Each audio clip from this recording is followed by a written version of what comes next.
It's 8 in the morning by the Canal Saint-Martin in Paris. Fawad, he asked to use this name to remain anonymous, is a migrant from Pakistan, and he's camping out on the sidewalk.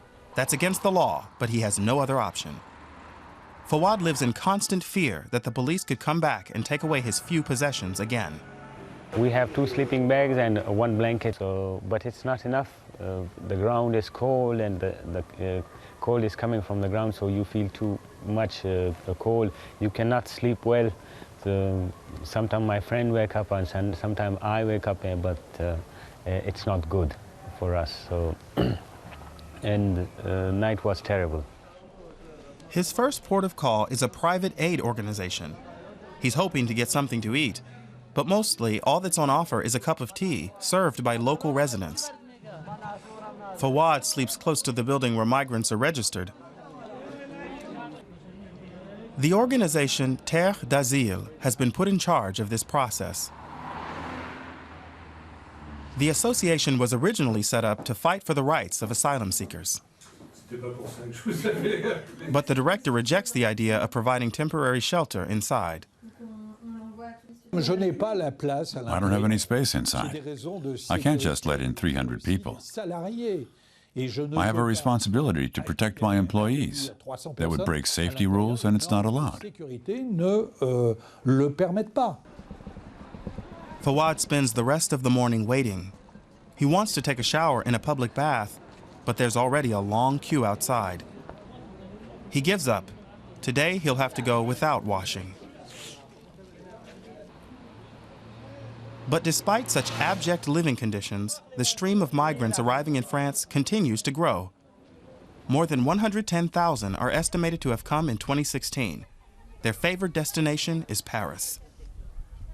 Fawad is not the only one who first wanted to go to Germany and then decided for France. He had heard that everyone gets residency here if they wait long enough. Germany is good for the refugees at first place. They will accept, they will give proper shelter, they will give proper food, good money, but they won't give you papers. They will just say to you that, no, you are lying, just go away, and then they will send you back to your country. I didn't know. I heard it from the other fellows on the way that the French are not sending the people back, and they are opening their doors to refugees. The number of deportations has fallen in France ahead of next year's presidential elections. François Hollande's center-left government appears keen to avoid making headlines that could be unpopular with left-wing voters. By the afternoon, Fawad still hasn't had anything to eat. He hadn't expected to be simply ignored here. From time to time, Fawad considers returning to Pakistan, even though he says he's frightened of the Taliban there, because he worked for an IT organization which also trains young women. That was in the Pashtun region, close to the border with Afghanistan. They were shooting directly on me, but thanks to God that I had a car and they were on foot, so I escaped. And then they threatened me again with the letters, and as they can do.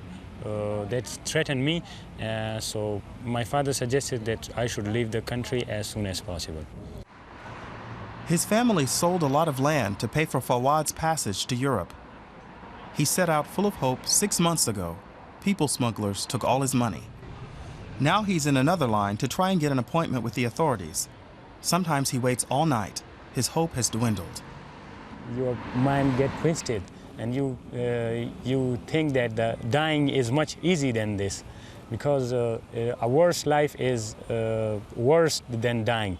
If you die, you will at least rest in peace. But here it is not life. It is worse than death. No one really wants to take on responsibility for people like Fawad.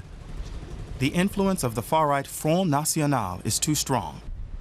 The party, with its constant anti-migrant rhetoric, is now one of France's strongest political forces. Terre d'Asile is feeling overwhelmed. People first have to register as asylum seekers. But the prefecture only gives us a contingent of 80 appointments a day. We have 250 to 300 people arriving here each day. We don't know what to do with the people. It's an impossible task. Ça, c'est pas possible. In the evening, Fawad heads to the railway station in search of food.